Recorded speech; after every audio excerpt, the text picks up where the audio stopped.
আমি আপনার কাছে এবং আপনার পূর্ববর্তী যত নবীগণ ছিল সকলের কাছে আমি আল্লাহ পাক রব্বুল আলামিন ওহী প্রেরণ করেছি। তবে যারা আমি আল্লাহর সাথে শরীক করে আমি আল্লাহ তাআলা তাদের আমলকে ধ্বংস করে দিই। সূরাতুজ জুমারের 35-65 নম্বর আয়াতের মাঝে আল্লাহ বলেন, মানুষ ক্ষতিগ্রস্ত হয় কয়েকটা কারণে। এর মাঝে একটা কারণ হলো যারা আল্লাহ তাআলার সাথে কুফরি করে অথবা শিরিক করে। যারা আল্লাহ তাআলার সাথে কুফরি করে অথবা শিরিক করে তারা ক্ষতিগ্রস্ত। এবার শিরিক হলো আবার দুই প্রকার, একটা হলো শিরকে আসগর আর একটা হলো শিরকে আকবর। শিরকে আকবর যেটা এটা হলো আবার 4 প্রকার, আর শিরকে আসগর সেটা হলো রিয়াযুক্ত ইবাদত। তাহলে মোট কথা হলো মানুষ যারা ধ্বংস হবে, ধ্বংস হওয়ার মাঝে এক শ্রেণীর মানুষ যারা আল্লাহ তাআলার সাথে কুফরি করে। ইন্নাল ইনসানা লাফি খুসর, ওই আয়াতের ব্যাখ্যায় মুফাসসিরিনে কেরামগণ বলেছেন যে 1 নম্বর ক্ষতিগ্রস্তর কারণ হলো যারা আল্লাহ তাআলার সাথে শরীক করে। কারণ পৃথিবীর সমস্ত গুনাহ আল্লাহ তাআলা মাফ করে দেয়, মগর শিরক গুনাহ করলে আল্লাহ তাআলা মাফ করেন না। এজন্য যারা আল্লাহ তাআলার সাথে শিরক করে আল্লাহ তাআলা তাদেরকে ক্ষতিগ্রস্তের মাঝে উল্লেখ করে দিয়েছেন। 2 নম্বর, মুমিন অবস্থায় যারা সৎকর্ম করে তবে সৎকর্মের পরিমাণ হলো সামান্য। নামাজ পড়ে তবে 5 ওয়াক্ত নামাজ পড়ে না, 2 ওয়াক্ত পড়ে, 3 ওয়াক্ত পড়ে। যাকাত দেয় তবে মালের হিসাব করে যাকাত দেয় না, যতটুকু মনে চাই ততটুকু বান্দা যাকাত দিয়ে দেয়। বান্দার উপর পর্দা করা ফরজ, কিন্তু বান্দা পর্দা করে একবার আর একবার করে নাই। তারা মুমিন অবস্থায় কাজ করে, নামাজ পড়ে, রোজা রাখে, হজ করে, তবে অল্প পরিমাণ। সংখ্যার দিকটা তারা কম আদায় করে, আল্লাহ তাআলার যথারীতি হুকুম তারা আদায় করে না। এজন্য আমার আল্লাহ তাআলা সূরাতুল মুমিনুনের 103 নম্বর আয়াতের মাঝে আল্লাহ তাআলা বলে দিয়েছেন, ওয়ামান খাফফাত মাওয়াজিনুহু ফাউলাইকাল্লাযীনা খাসিরু আনফুসাহুম ফি জাহান্নামা খালিদুন। যাদের ওজনে কম হবে, নেকি কম হবে, ওই সমস্ত মানুষ তারা ক্ষতিগ্রস্তর অন্তর্ভুক্ত, তাদের বাসস্থান হলো জাহান্নাম। এজন্য ইবাদত করতে গেলে আল্লাহ তাআলার হুকুম পুরোপুরি মানতে হবে। ইয়া আইয়ুহাল্লাযীনা আমানু উদখুলু ফিস-সিলমি কাফা, হে মুমিন ইসলামে প্রবেশ করেছো পুরাপুরি ভাবে প্রবেশ করো, অর্ধেক মানো অর্ধেক মানিও না, এটা ইসলামে নাই। ইসলাম গ্রহণ করেছো মানে ইসলামে যা কিছু আছে সব কিছু গ্রহণ করেছো। অর্ধেক মানলা অর্ধেক মানলা না, এটা মুমিনের বৈশিষ্ট্য না। অর্ধেক মানলা অর্ধেক মানলা না, এটা তোমার বৈশিষ্ট্য হতে পারে না। তুমি নিজেকে যদি মুমিন বলে দাবি করো তাহলে সূরাতুল মুমিন তেলাওয়াত করো। মুমিনের মাঝে মুমিনের আলামত আছে, সূরাতুল কাফিরুনের মাঝে কাফিরের আলামত আছে, সূরাতুল মুনাফিকুনের মাঝে মুনাফিকের আলামত আছে। এই সমস্ত সূরা দেখে দেখে তেলাওয়াত করে নিজেকে যাচাই বাছাই করে নাও আপনি কোথায় আছেন। এজন্য 2 নম্বর তারা ক্ষতিগ্রস্ত হবে যারা ইবাদত করে কিন্তু পরিপূর্ণভাবে ইবাদত করে না। অনেকে আছে শুধু শুক্রবারের নামাজ পড়ে, আবার অনেকে আছে শুধু যোহর আসর মাগরিবের নামাজ পড়ে, আবার অনেকে আসে শুধু যোহরের নামাজ পড়ব আর কোনো নামাজ পড়বে না। আবার দেখা যায় অনেক মানুষ আসে যে বছরে মাত্র 2 দিন নামাজ পড়বে, এরপরে গিয়া নামাজ পায় না, দৌড় দিয়ে গিয়া নামাজ পায় না। এখন নামাজ শেষ, 1 রাকাত পাইছে না, কেমনে পড়তো জানে না। কোনদিন ইমাম সাহেবকে জিজ্ঞাসা করে না, হুজুর ঈদের নামাজ আমি 1 রাকাত পাই না, কিভাবে ঈদের নামাজ আদায় করব? নাফরমান বান্দা দৌড়ে শেষে গেছে, সবার শেষে ঈদগার মাঝে গেছে, যাওয়ার পরে দেখা যায় কপাল পোড়া 1 রাকাত নামাজ পাই না। এর আগে খতিব সাহেব যারা আছেন সবাই দেখা যায় ভাষণ দেয়, বক্তব্য দেয়, কিভাবে কুরবানি করলে কুরবানি কবুল হবে, কিভাবে ইবাদত করলে ইবাদত কবুল হবে, কিভাবে কাজ করলে আল্লাহর নৈকট্যশীল অর্জন করবে। কিন্তু নাফরমান আল্লাহর বান্দা আজান হইল তার কানে শুনে না। অথচ আল্লাহ তাআলা বলেন, ইয়া আইয়ুহাল্লাযীনা আমানু ইযা নুদিয়া লিস-সালাতি মিন ইয়াউমিল জুমআতি ফাসাউ ইলা যিকরিল্লাহি ওয়া দারুল বাই। হে মুমিন, যখন জুমার আজান হয়ে যাইবে তখন দুনিয়াবি সমস্ত কাজ তোমার জন্য হারাম। জুমার আজান, প্রথম আজানের কথা বলা হয়েছে। বান্দা বুঝে না, ফরমান বুঝে, বুঝার পরে সে আসে না। এজন্য কিয়ামতের দিন আমার আল্লাহ তাআলা সূরাতুল মুমিনের 103 নম্বর আয়াতের মাঝে উল্লেখ করে দিয়েছেন, ওয়ামান কাফফাত মাওয়াজিনুহু ফাউলাইকাল্লাযীনা খাসিরু আনফুসাহুম ফি জাহান্নামা খালিদুন। কিয়ামতের কঠিন ময়দানে ওই সমস্ত মানুষ ক্ষতিগ্রস্ত হবে যারা সঠিকভাবে আল্লাহ তাআলার গোলামি না করার কারণে তাদের ওজন হালকা। তারা ছিল সংখ্যার দিক দিয়ে মুমিন, কিন্তু ইবাদত যথারীতি করে না, পালন করে না, নামাজ রাখে না, নামাজ পড়ে না, রোজা রাখে না, কোরআন তেলাওয়াত করে না। বান্দা, তোমার 60 থেকে 70 বছর হইল, তুমি কোরআন তেলাওয়াত শিখো না, তোমার মতন কপাল পুরা কেউ হতে পারে না। অথচ হাদিসের মাঝে আসে, বিশ্বনবীজি বলে দিয়েছেন, বান্দা যখন কোরআন তেলাওয়াত করে তখন ফেরেশতারা বান্দার কাছে আসে, আস্তে আস্তে এমন নৈকট্যশীল হয়ে যায়, ফেরেশতারা বান্দার যে মুখ আছে ওই মুখকে বেষ্টন করে দেয়। অবশেষে বান্দা যা কিছু তেলাওয়াত করে সব কিছু ফেরেশতার ভিতরে চলে যায়। কেমন দামি উম্মত, কেমন দামি বান্দা, কিন্তু নাফরমান, সে কোরআন শিখতে পারে নাই। এর মতন কপাল পোড়া আর কিছু হতে পারে নাই।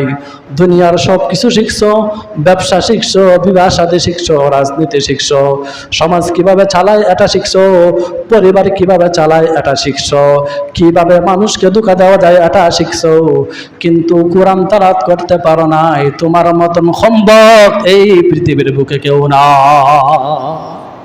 এজন্য রাসূল বলেন, উম্মতের যদি কষ্ট না হতো তাহলে আমি মিসওয়াক করা লাজিম করে দিতাম, আবশ্যক করে দিতাম।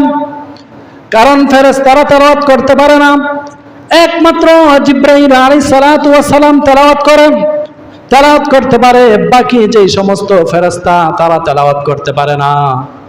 বান্দা যখন জমিনে তেলাওয়াত করে তখন ফেরেশতা তার কাছে আসে, শুনে কত দামি উম্মত, কত দামি বান্দা। কিন্তু বান্দা তো সে নিজেকে দামি বুঝে না, সে নিজেকে ভাবে যেন আমি সাধারণ। এজন্য 2 নম্বর ক্ষতিগ্রস্ত হওয়ার কারণ হলো তারা যারা মুমিন তবে ইবাদত করছে কম, ওজনের দিক দিয়ে নেকির পাল্লা হালকা। 3 নম্বর হলো ওই সমস্ত মানুষ যারা ইসলাম গ্রহণ করে না, না করিয়া তারা তাদের মতন দিন পরিচালনা করে, তারা যেভাবে ইচ্ছা এইভাবে চলে, মন গড়া ভাবে চলে। যেমন আমার আল্লাহ তাআলা সূরাতুল আল ইমরানের 85 নম্বর আয়াতের মাঝে বলেন, ওয়া মান ইয়াবতাগি গায়রাল ইসলামি দীনান ফালান ইউকবালা মিনহু ওয়া হুয়া ফিল আখিরাতি মিনাল খাসিরিন। ওয়া মান ইয়াবতাগি গায়রাল ইসলামি দীনান, আর যে ব্যক্তি ইসলাম ছাড়া অন্য কিছু গ্রহণ করে, অন্য মতানৈক্য হয়ে চলে, ফালাই ইউকবালা মিনহু, সে যা কিছু করুক, যত ইবাদত করুক, ইসলাম ধর্মের মাঝে সে নাই, তার কোনো কিছু গ্রহণ করা হবে না। দুনিয়াতে যা কিছু করে সব কিছু তার জন্য ধ্বংস হয়ে যাইবে, আখিরাতে সব কিছু তার জন্য ধ্বংস হয়ে যাইবে, বরবাদ হয়ে যাইবে। 4 নম্বর হলো আমার আল্লাহ তাআলা বলেন, যারা ধৈর্য না ধরে হতাশ হয়ে পড়ার মাধ্যমে ক্ষতিগ্রস্ত। যেমন আল্লাহ বলেন, ওয়া মিনান নাসি মান ইয়াবুদুল্লাহ আলা হারফিন ফাইন আসাবাহু খায়রাত মা'আন্না বিহি ওয়া ইন আসাবাতহু ফিতনাতান ইনকালাবা আলা ওয়াজহিহি খাসিরাত দুনিয়া ওয়াল আখিরা যালিকা হুয়াল খুসরানুল মুবিন। সূরাতুল হজ্জের 11 নম্বর আয়াতের মাঝে আল্লাহ বলেন, কিছু মানুষ আছে, ওয়া মিনান নাসি মান ইয়াবুদুল্লাহা আলা হারফিন, মানুষের মাঝে কিছু মানুষ আছে যারা ইবাদত করে এক সাইড নিয়ে, হরফিন মানে সন্দেহভাবে ইবাদত করলে আল্লাহ কবুল করলে করলো, না করলে নাই। অথবা ইসলামকে মানে, যদি সুবিধা ভালো লাগে তাহলে মানে, আর নাইলে মানে না। আমি বলি না, আল্লাহ বলেন, ফাইন আসাবাহুল খাইর, যখন তার কাছে কোনো কল্যাণ আছে, ইতমান্না বিহি, তখন সে শান্তি লাভ করে, খুবই আনন্দ হয়। ওয়া ইন আসাবাতুল ফিতনা, আর যখন তার কাছে কোনো মুসিবত আছে, বিপদ আছে, ইনকালাবা আলা ওয়াজহি, তার চেহারা কুচ করে নেই, সে এই জায়গা থেকে ফিরে যায়, এখন আর ইসলাম মানত না। যদি বলেন পর্দা করেন না, এত ইসলাম কঠিন না, পর্দা করা যাবে না, যাকাত দিন, এখন মানত না, এখন মানবে না। বান্দা নিজেকে মুমিন দাবি করে, বিলে যাকাত দেও হিসাব কইরা, না আমার দ্বারা সম্ভব না। কুরবানি ফরজ হয়েছে, না আমার দ্বারা সম্ভব নাই। পর্দা করা আমার দ্বারা সম্ভব নাই, কিন্তু নিজেকে মুসলমান দাবি করে। নিজেকে কি দাবি করে? মুসলমান দাবি করে। মা বাবাকে বাদ দাও, আমার দ্বারা সম্ভব না, তুমি দাও। আমার দ্বারা সম্ভব না, তুমি দাও। ভাইকে বোনকে যথারীতি সম্পদের হক দাও। নাফরমান এই ক্ষেত্রে দেখা যায়, বোনের সম্পদ যদি বোন নিয়ে যায়, বোনের যেন, প্রতিবেশীর যেন হক, আত্মীয় স্বজনের যেন হক, এই হক আর আদায় করে না। তোমার সম্পদ নিয়ে গেছো, তোমার সাথে আমার কোনো সম্পর্ক নাই, নাফরমান। আল্লাহ বলেন, ওই সমস্ত মানুষ ক্ষতিগ্রস্ত যারা ইসলামকে পালন করে তাদের সুবিধার জন্য, ইসলামকে তাদের মন চাহিদা অনুযায়ী ইসলামকে পালন করে। সুবিধা হইলে তারা মানবে, আর সুবিধা হইলে না হইলে তারা মানবে না। আল্লাহ তাআলা বলেন, যালিকা হুয়াল খুসরানুল মুবিন। তবে ইল্লাল্লাযীনা আমানু, আল্লাহ তাআলা হরফে ইস্তিসনা কিন্তু বলে উল্লেখ করেছেন। এর মাঝে 4 শ্রেণীর মানুষ ধ্বংসের মাঝে নাই, 4 শ্রেণীর মানুষ ধ্বংসের মাঝে নাই। আল্লাযীনা আমানু ওয়া আমিলুস সালিহাতি ওয়া তাওয়াসাউ বিল হাক্কি ওয়া তাওয়াসাউ বিস সাবর। 1 নম্বর হলো ঈমান আনা। ঈমান আনা গত জুমায় বলেছিলাম, ঈমান যদি আনতে চান তাহলে প্রথমে আল্লাহ তাআলা সম্পর্কে জানতে হবে, আল্লাহ তাআলার সিফাত সম্পর্কে জানতে হবে, ওনার সৃষ্টি নিয়ে জানতে হবে। 2 নম্বর রসুল সম্পর্কে আপনি আমি জানতে হবে। 3 নম্বর হলো আল্লাহ তাআলার যে বিধান, এই বিধান রসুলের যে তরিকা, এই তরিকা সম্পর্কে জানতে হবে। 2 নম্বর হলো ওই 3টা বিষয় আপনি আমি অন্যের কাছে পৌঁছে দিতে হবে। শুধু জানলাম হবে না, আবার আরেকজনের কাছে পৌঁছে দিতে হবে, আপনি আমার দায়িত্ব। কিন্তু দেখা যায় আমরা জানিও না, মানিও না, আরেকজনের কাছে পৌঁছায়ও না, করিনি? জানি না, জানার জন্য চেষ্টা করি না। ইল্লাল্লাযীনা আমানু, বান্দা 1 নম্বর হলো আল্লাহ তাআলার প্রতি ঈমান আনবা, আল্লাহকে চিনিয়া। আল্লাহর পরিচয় আল্লাহ তাআলা কোরআনের মাঝে দিয়েছেন, আল্লাহু আহাদ, আল্লাহুস সামাদ, লাম ইয়ালিদ ওয়া লাম ইউলাদ ওয়া লাম ইয়াকুল লাহু কুফুয়ান আহাদ। 2 নম্বর হলো ভালো কাজ করতে হবে, ভালো কাজ করতে হবে। সময় সংক্ষেপ, কথাগুলো সংক্ষেপে নিয়ে আসতেছি।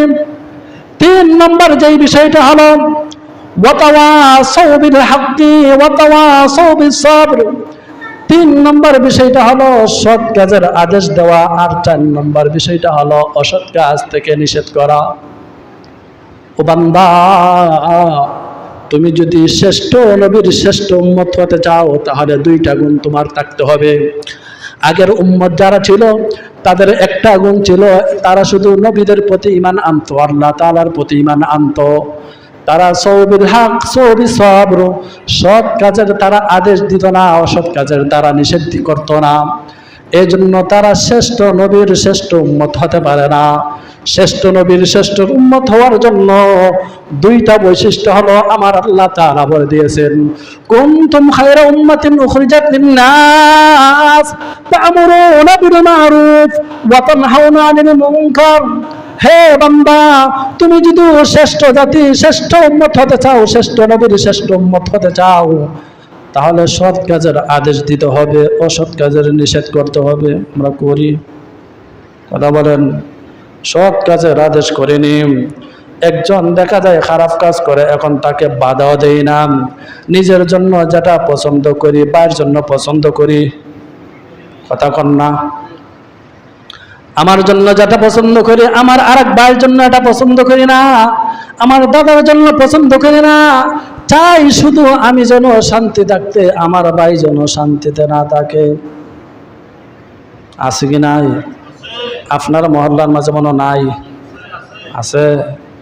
দেখবেন শুধু নিজে কিভাবে ভালো থাকতে চাই, নিজে ভালো থাকতে চাই, নিজে ভালো থাকতে চায়, আর একজন ভাই যেন বিপদে পড়ে, তার কাজও এটা।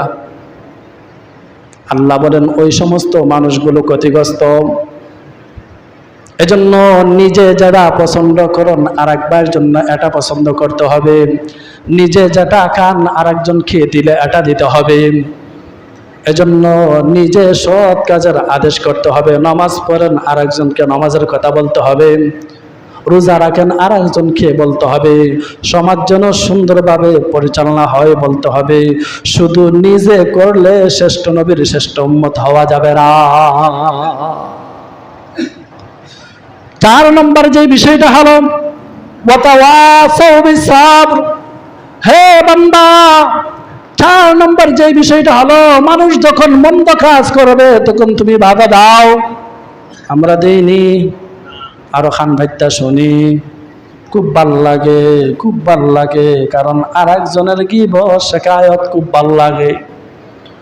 অথচ হাদিসের মাঝে আসে যে যে গীবত করে তার সমস্ত গুনাহ যার গীবত করে তার আমলনামায় চলে যায়।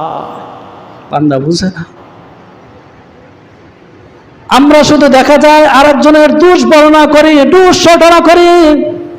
একজন সতী সাথী নারীর দোষ বর্ণনা করি, একজন সৎ মানুষ কাজ করছে কিনা যাচাই বাছাই নাই, শুধু দোষ তালাশ করি, শুধু দোষ তালাশ করি। আল্লাহ বলেন দোষ যারা তালাশ করে, আবার যারা তাদের সাথে অ্যাডজাস্ট হয়, সবাই ক্ষতিগ্রস্ত। সবাই ক্ষতিগ্রস্ত।